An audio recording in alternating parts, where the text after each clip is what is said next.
Aujourd'hui, il y a plus de Québécois qui ont un médecin de famille que lorsqu'on avait le gouvernement libéral. Je le répète là, pour que la chef de l'opposition officielle le comprenne bien. Aujourd'hui, il y a plus de Québécois qui ont un médecin de famille que lorsque les libéraux ont quitté le pouvoir.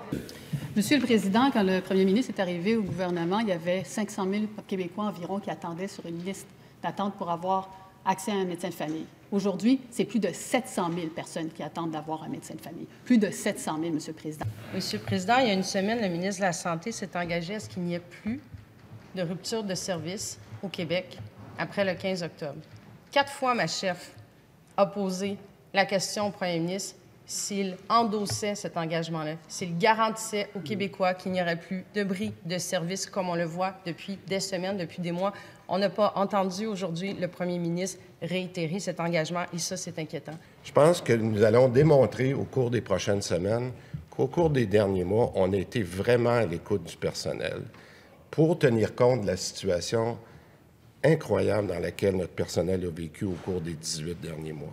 Je n'ai pas de réponse du ministre de l'Outaouais, pas d'engagement à ce que l'urgence rouvre. On va aller en Abitibi, mais parlant de consultation et parlant d'écouter les gens sur le terrain, je ferai remarquer au ministre de la Santé que pas plus tard qu'hier, la présidente de la FIC disait qu'elle n'avait pas été consultée sur ce qui va être annoncé cet après-midi. Monsieur le Président, je parlais tantôt des syndicats. On va avoir besoin de leur collaboration dans les prochaines semaines et les prochains mois. Parce qu'effectivement, il y a une habitude au Québec de dire quand on donne une augmentation de salaire, il faut la donner à tout le monde.